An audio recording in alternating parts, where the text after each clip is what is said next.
The change that has happened over the last few years, which we have seen post-COVID, there has been such an acceleration of implementation of technology across the board that it's stunning at its pace. And the value chains are collapsing much faster than before. And one of the interesting things that happened just a few days before we're meeting right now is I was supposed to be on the other side, not moderate. And Disha called me up and said she would want me to do that since they had some last minute drop. And I just felt that, oh, in the future, probably we would not need a person to moderate this, and AI would do that for us. So we couldn't do that in 2 days, so it's me who's doing this. So thank you everyone for joining, and you'll have to bear with my questions and navigation for the next 45 minutes, but I think we'll make the most of it. So before we dive into some of the views, some bit of context set. Like I mentioned, post-COVID, the acceleration of usage of technology has been massive. The shift has been, the way I see it from an economic perspective, is earlier for running any business, capital, land, and labor were the core principles for anything. Today, capital still exists, doesn't go anywhere, but it's abundant. It's much more accessible, easily accessible, and in abundance. Labor has shifted to AI, and what you needed as space has shifted to platforms. So from capital, land, and labor, it's now capital, platforms, and AI, which is challenging businesses to think differently. And in that context, HR has a very, very crucial role. And we'll divide our conversation in 2 or 3 parts. So the first part of our discussion, I would love to hear, and maybe Shishir, we start with you. How is your organization and you yourself thinking about all the technology which is coming in and how it's impacting your workforce, and how you're all thinking of implementation of this within the current scheme of things? So, of course, the new technology, the digitalization is impacting every business, and we are not different. So like every other industry, it is impacting us too. Even though we are very conventional in engineering organization like Airbus, which is heavily regulated, of course, there are limited area you can use, but then the digitalization or new technology makes it really a good use case in many areas. One that we extensively use is training. It's not physically possible to send everyone who joins in to a place where the planes are being assembled, assembly line, and get trained. We use extensively AR, VR based training module that we have developed through our partners, and people can experience the aircraft, interior of aircraft, what they work on, even though they are on the design side, engineering design, they can see their work. Right. We also do a lot of simulations. So the aircrafts are used for many years. 40 years is the lifespan. You can imagine a mechanical product for 40 years.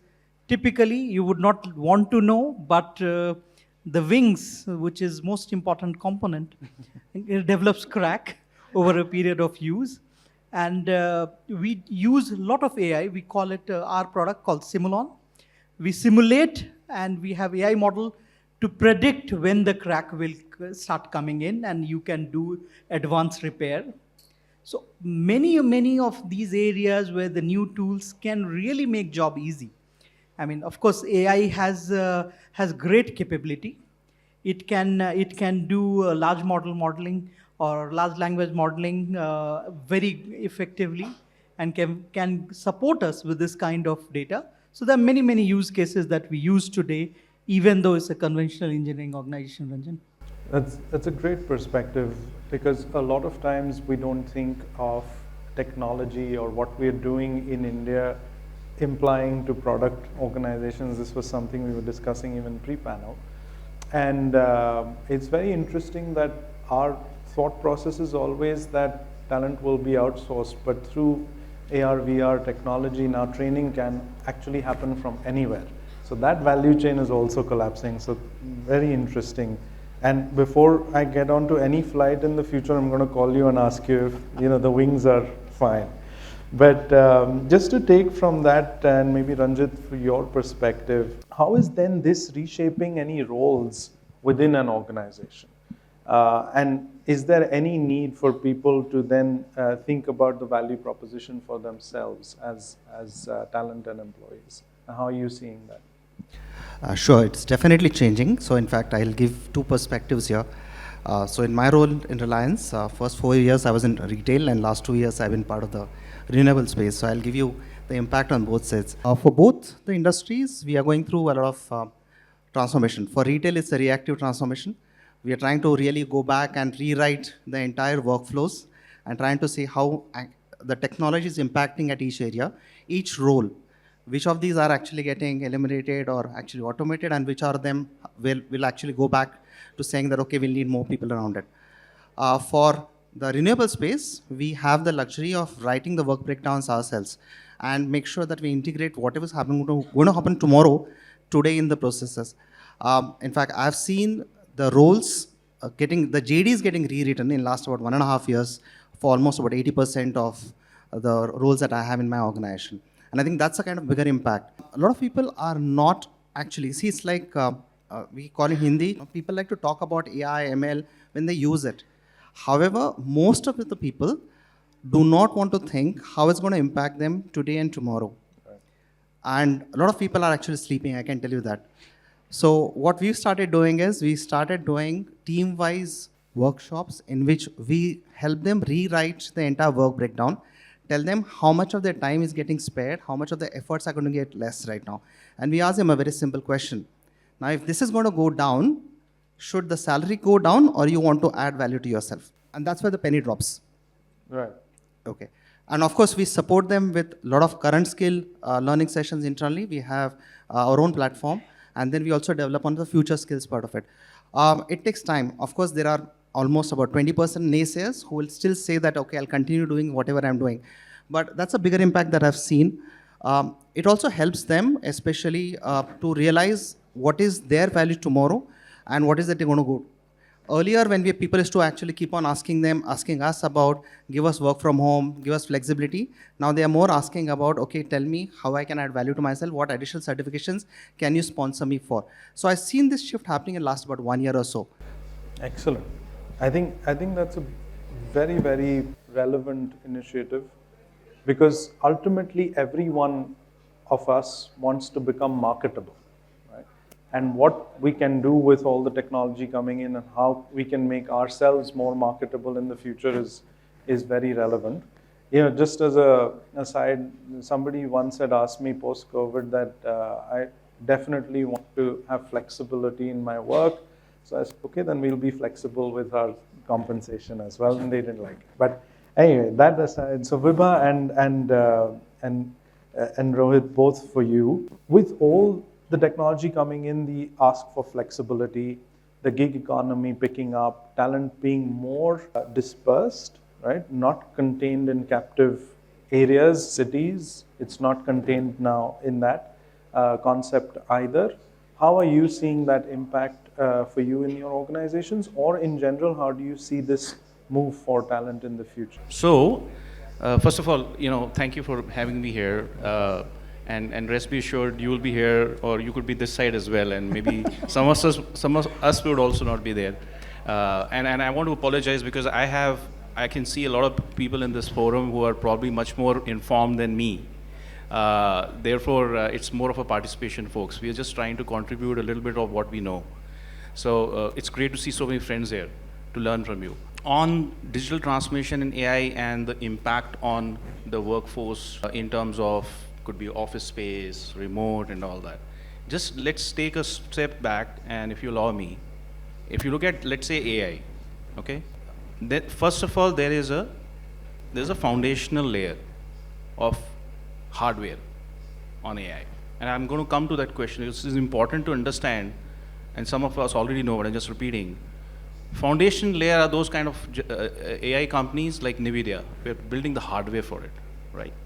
And there's a lot of disruption happening in that area. Then you have these general applications, or we say OpenAI, all those Metas of the world, Google of the world, Chat GPTs of the world, who are actually building the software on it.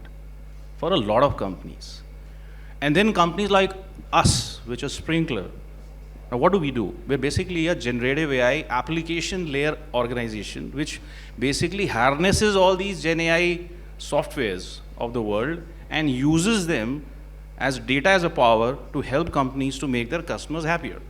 Now look at the fundamental shift, how this whole thing is happening for organizations. Where you were just doing a certain tasks, you are moving away from a time to a value. Which means that I am not really interested in how much time you are spending in office today. I am more interested in the output and the value you are creating. And the demographics, the employees are asking us that question. I'm like in the middle of this whole transformation right now. And they ask us a question, okay, so why do you want me to be there at 9 o'clock in office or this or that when I am creating that value? And that question is being asked multiple times. But having said that, and COVID is history, right, from that standpoint. Multiple companies are going back and forth on hybrid or remote or the way you are measuring productivity. So what I have realized is that it's actually in a phase where it's becoming a centric around roles and skills. So it doesn't matter which company you are currently today, but if you have a specific role and a skill which needs to be communicated and collaborated in a way that in that particular organization, the setup needs to be done in that particular way, then they will follow that particular. And let's take an example. An administrative role or a facilities role will need to be in office. So you need that space if you have that office. But if you're a programmer and you're doing a Python, maybe yes. But if you're a programmer and you're in a pod and you're trying to basically create a specific outcome or a product release, which is going to happen in 20 days from now, and you need to have the product guys, the scrum masters, the agile coaches, or whatever, the DevOps leaders in the same room, and you want to get that out, you got to be there at that time because the collaboration is needed high. Right. So I think companies are really thinking, they're experimenting, and they're taking back certain policy. I mean, look, I don't want to name companies, but we all know in this room that how many companies declared work from home completely, and then they reverted it back. And it's okay. Everybody will have to do this experimentation. And then they will, my personal opinion on this is that we'll definitely lead to a stage where it'll be totally dependent on the technology you're using, the role you are here, and are you creating value. And I'm not even going into, I'm just talking about the short-term future. Yeah. The long-term future could be very different because I'm not even sure where there will be jobs in that, defined jobs in that way, because it's all about portfolio management from that point. So that's my view. Over to you. Hey, thank you. Am I audible, everyone? Yes. Thank you. Thanks, Rohit. Great perspective. So, in my view, the implication of technology in work environment has been a great value addition and enabler. I think it has always existed. It's just that during COVID time, we all realized the potential of it, right? We never could imagine that the work can happen and a whole lot of other things can happen over a technological platform. I mean, coming from HR, we've always been a little bit on the high touch kind of environment, but COVID really taught us that how do we balance the high touch and in a high tech environment. So we identified how do we be innovative, how do we do a virtual onboarding, how do we do a virtual interview. So I think technology has really, to my mind, has been the driver or an enabler for us as professionals, also for humans to think differently, come out of their comfort zone and be innovative. Had it not been there, honestly, we would have been very, very comfortable doing what you're doing, and probably our thinking capacity would have been wee bit limited than what it is. Additional viewpoint is that technology has always been there. But maybe because we never had that push and the reason to really go beyond our limit, we were also comfortable.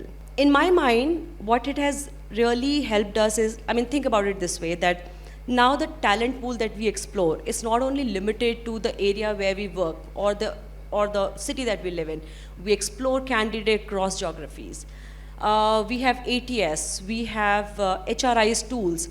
Not only it helps us get away from the transactional and the tactical work, which gives us and creates so much of space for us to think beyond, think differently, and really focus on high-end work. So I think technology has definitely been a great value addition to humankind. One of the things that's been my personal observation because of technological integration in our work environment and really not implication, that it has also, kind of pushed us to become more outcome driven in our mindset. We are no longer people and the leaders who focuses on number of hours.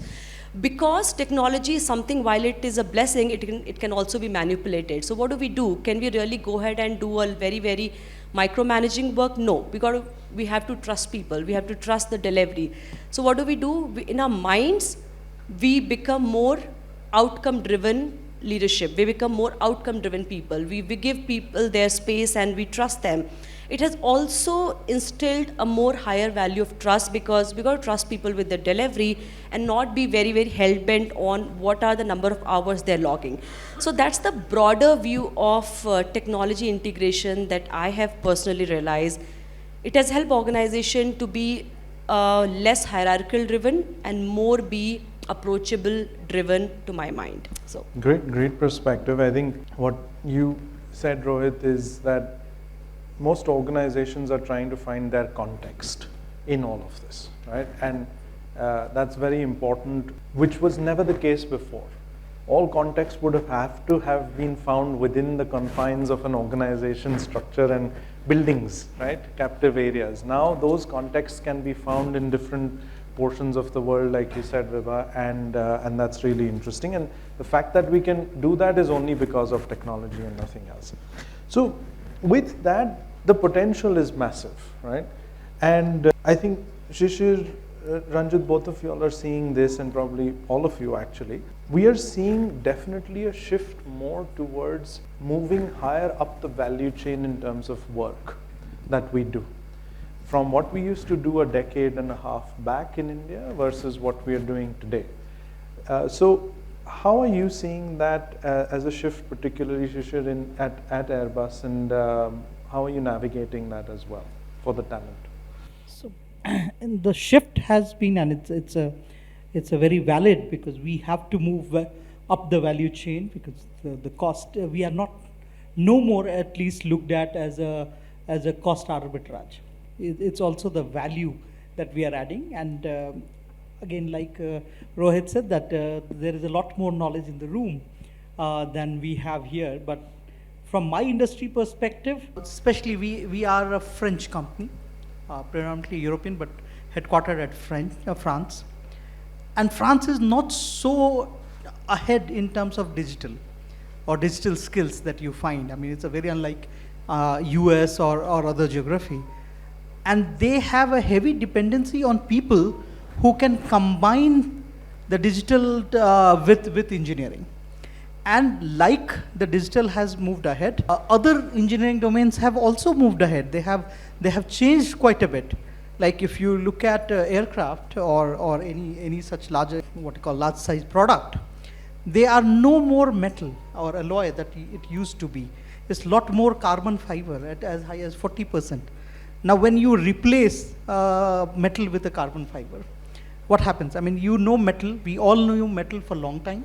Right. We know how it reacts in different situations, how the crack happens, and it's normally visible before it cracks, and it is strong, almost similar strength at every level. But when you use carbon fiber, the break can propagate from anywhere. You don't see it from the eyes, and it is a lot more complicated. It is not strong from all direction. You make it strong the direction you need. And now you need digital technologies to predict that, how you are going to use it. I mean, of course, I'm not talking about how we use it in HR. Of course, all of us do use for recruiting, for training, etc. But even what we add value for the global organization is we are adding the digital competence in the area of core engineering and making it much more relevant for the organization. They depend on us. And of course, we have grown almost 500 times in last 4 years. All right. So that's a testimony that they trust that these skills can only or easily be done from India. Right. That's excellent. Any one of you, thoughts on this?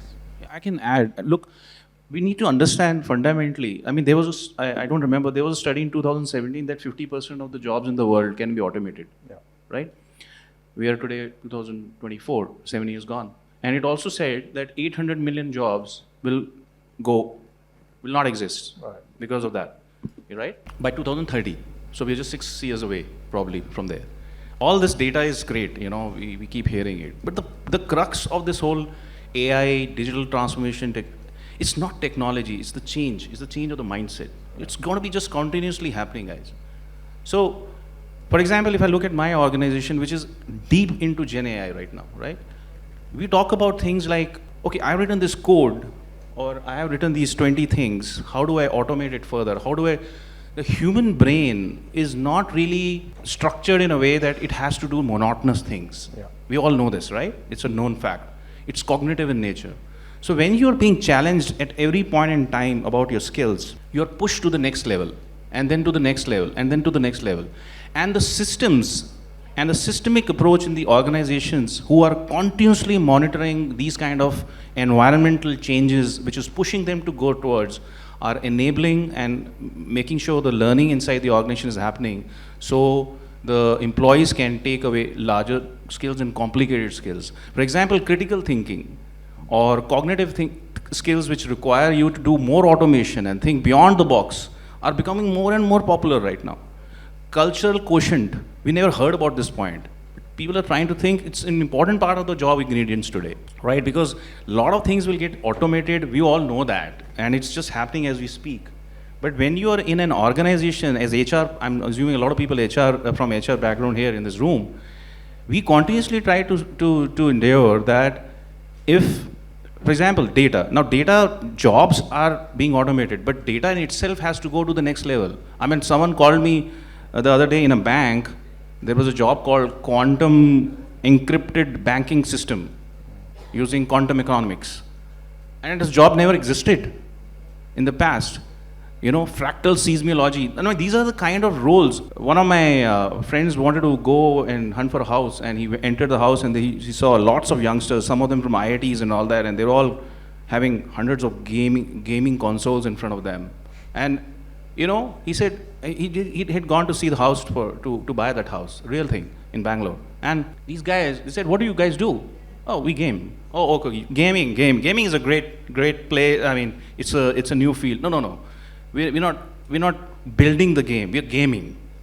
So he said, yeah, so that's coding, and you're writing the codes and building those games. It's new. No. We are actually gamers only, and that's the whole profession which we do. And we just do. It's okay. Is that a pastime? No, it's a completely full-time job, and people are making millions of dollars in that space. My daughter tells me, she's like 10 years old. Look, all of you know these stories, right? You have kids at home, and the point I'm trying to make here is the change is so constant, and it's so much on our heads right now. As HR professionals, those skills which you're talking about, whether it be, and I know that there are a lot of industries which would be very reluctant to take those. For example, you cannot afford to have something wrong in an airplane, right? You have to have the precision of things. Banks, they're so adamant, right? It's very difficult to change the banking mindset. Yes. But there are a lot of companies who are adopting that change much faster. I would only, add to his point and my point here that skills are being created. Jobs are being created as jobs are being lost. I'm an optimist, and I believe that everything which is happening today is going to be changing the way mankind looks at things, does things, feels things, and it's going to be just helping us all to become better as a community overall. So, great. Sorry. I'll just piggyback a little bit on what Rohit mentioned. So one of the points that you mentioned some time back, I think this question has been existing for many years, as long as I remember that technology is going to take jobs away. I mean, and it keeps resurfacing every time there's a newer phase of technology. Contrary to that, there is an article that I read, and in all honesty and fairness, I don't read that every time. Because I was approached for this conversation today, and there was a topic, I went and did some research. And there's some data point that came to my attention that just kind of blew my mind, right? So first thing first, my own observation I would like to share that technology is never going to take anybody's job away. It's just, like I said earlier, is just an enabler and a push for us to get better at what we do and think differently. Needless to say, it calls for us to be reskilling and upskilling ourselves to stay abreast and think more innovatively and see what kind of value addition, high-end work we can do and get away with the mundane and day-to-day and transactional, and we leave it to technology to handle. So I was reading an article which says that, and relevant to your point, how India can contribute to high value work. So there's a study that McKinsey conducted which says that because of AI and the quality and the diversity of talent that we have in India, if we put these things together, there is a projection of $15.3 trillion of economic impact positively by 2035 in India. I think that itself says that how technology is helping us create jobs and really not taking away jobs. Another added information is that a study that NASSCOM conducted which says that in 2025, because of AI and the brains that we have in India, IT software industry is going to create 1 million jobs. That means jobs are creating more jobs and really not taking the jobs away. But having said that, at Humans, we also need to be abreast with the market and really not remain very, very non-resilient to things. And that's how, to your point, Ranjit, that's how India is going to get up the value chain. So before this, Ranjit and I were just talking, and we said, when it comes to GCC, when it comes to COEs, there is this camouflage that we have, it's IT software, right? But clearly the way we are seeing this entire energy, sustainability, a whole lot of environmental things are coming in, that also signifies that how the world is believing in India and the technology that we can drive to bring the goodness to the society and to, in general, to the people. I think that's the power of AI to my mind. And as a human resource fraternity, we just have to be working in tandem with the technology and really not be kind of thinking anything which is otherwise. Great. And Ranjit, to this point then, how are you seeing the shift more towards core engineering skill sets, and are you seeing that more as well in the next few years? Yeah, in fact, we are experiencing that. Earlier, the engineers that we used to pick up were for their domain expertise, the depth of their knowledge, the depth of the experiences that they bring in, and amount of mistakes that they've done and learned from that.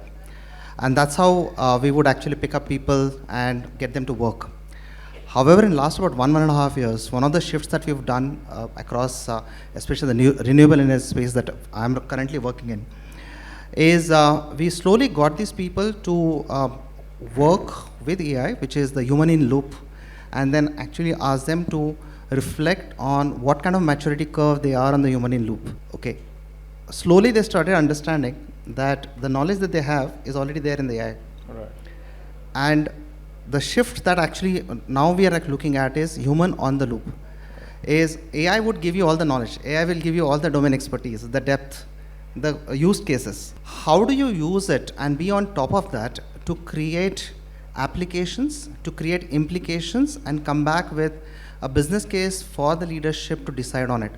And that's a shift that I've seen happening. And in fact, we had to handle at least about 35 to 40% of the people, because what they were good at were using what they already know. But getting that and getting that to forecast into future much better than AI is the additional skills that we had to really implement in last 1 year. So the shift is that. So each of the roles now and each of the processes, we look at what is the maturity level that is there, either in the human in loop perspective or human on loop. And I see a lot of things that we are doing for next about 2 years, especially China and UK. We are a little bit ahead of Indian things that we're doing because we are actually used to doing in a certain manner. Right. But when I'm getting people in these two countries, it's easier to push in that particular direction. That's great. That's a great perspective. And any young parents who are thinking in future of where to send their children in what direction should go core engineering now than anything else. But I think we've got a couple of points anyway on the next question or theme that I had, which is a lot of fears exist as technology is coming in. People, very typical fear that Rohit, you already addressed about job losses, and Vibha, you spoke about as well. And I love the point that jobs which never existed will come up and will keep existing. Simple way to look at it is look at job boards 10 years back and look at them now, you will see new jobs, right? So that's going to happen, and that's, I think, a very interesting point you made, Rohit. But from a base HR perspective, how are any of you addressing some of these fears? Because these will come up. How are you all addressing it with your workforce and talent so that they don't get bogged down by it, but actually lift themselves up from it? Any points? So there is a psychological term called for this. It's called as transition anxiety. Okay. Right? A lot of us know this word, transition anxiety, and it's going to stay with us for God knows how many years, because this is not going to stop. It's going to only get worse and worse and worse. Worsen is not the right word. Maybe more and more. Right? Whether the NVIDIA's CEO goes and says, you know what, all of you have now become programmers because Gen AI has made every human being in this world a programmer, right. Isn't it? Oh my God. So what will happen to my job? I'm a programmer, right? My HR shared services guy would say, oh, you got that bot. We are building bots, by the way. So what's going to happen to my job? Or the call center agent, millions of them, 10 millions overall in the world. I don't know if you guys know, 10 million call center agents today, right? Companies like ours are disrupting it completely because we're completely putting an AI bot or a conversational AI platform to you, and the agent starts thinking, what will happen to my job? So the point is that, again, reinforcing how we should do this as, and by the way, this also holds true for all HR professionals, not just the employees. We are also employees, and it's actually impacting the most to the HR professional. You look at recruitment, the way jobs are being sourced or interviews are done or whatever. I mean, you guys all know it. I think the way to deal this is to have an open conversation, first of all. As an organization, it's a top-to-down leadership approach which talks about the fact that this change is imminent. And it's not about a job loss, it's not about the fact, it's about learning. It's about that I am ready to take the next step. Do I have the attitudinal skill to really hone what's coming next in my... I mean, do you guys know that Narasimha Rao actually started doing coding at the age of 70 years? Before he started doing reforms. He actually did programming. He learned programming language at the age of 70 years. Now, so the point I'm trying to make is that you have to make your employees believe that the only way you can get to the upper curve and preserve your roles to the next level is to continue to put your learn to grow plans, right? You can call it learn to grow, right? Or you could call it whatever. I mean, you have your personal development plan, which we typically say, that has to have something about what is that new skill I'm going to learn in this organization. It could be a hierarchical skill or it could be a diagonal skill. But it has to have an element at any point in time, any level you are in, an element of that non-traditional approach of what you're learning today. And the organizations who will be able to successfully do this, whether be technology or without technology, are the ones who are going to be really reaping the benefits of Gen AI continuously, because this is not going to stop. 5 years down the line, you're going to do the same thing. So that's how we are trying to do also. And you could use LMSs, you could build those algorithms which could, which throws, for example, if I'm an HR shared services analyst, my learning system will throw me 20 things which could be my future skills, which will help me to really use Gen AI in a specific way. So I go and do those particular skills and things like that. So the idea is culture of learning, culture of adaptation to the change, and the fact that it's always going to be a transition anxiety at any point in time. It's just that how much do you reduce that gap between taking that anxiety to a level where you're not able to control it, and all of us know how much of sadness is there nowadays in the organizations, and people need mentoring, people need help. There's mental health problems in the organization. It's all linked to each other. All these are linked to each other. The insecurity about losing a job and stuff like that. So organizations not only have to create a learning atmosphere, but they also need to bring in systems like we have something called as mentor click and all those things, where you continuously have someone to have a conversation and talk openly about that what you're going through, because otherwise it's just going to crash someday. Great point. So like Rohit said, I'm also optimist, and looks like that's the general blood of HR guys. So I'll answer this a little differently. And for me, I'm more going from the pure economics point of view. The old age industry or manufacturing, if you've seen they have got automation. I mean, it's not the AI version, but the machines that automated a lot of processes. But it always finds a right balance. And if you look at any country like China, which has gone through a big change, or maybe any other, what happens is ultimately it is the entire business system is driven by economics. There has to be consumer with money to drive it. So there has to be a job. It's not the rich guys who drive the economy. They make use it for their wealth creation, but it is the typical large middle class. Whichever economy has grown much faster or doing well are the people who have large middle class. Middle class is typically you and I who are working, who are in jobs. And the economy try to find a way to have maximum people in job, right? If it's closed at one end, I mean, a lot of industries closed down. If you look at the real estate took over in Bombay or even in Bangalore, and industries moved out. But other jobs, the jobs of other nature, automatically been created. In China, when the manufacturing and automation took place in big way, it is no more a cheap manufacturing location. What did they do? They massively reskilled everyone on designing with using computers. Whether it was CATIA design or CAD design, even in the manufacturing, people who were at lower end had to reskill so that they can add value to the newer needs of jobs. If you lose this class, automatically for what purpose you will drive it? The economy will always find its way to have more and more middle class. It's a great point. I'll just add quickly on this. Sure. I think job loss does not happen overnight. It's very, very remote. In fact, as an exception, it will happen overnight.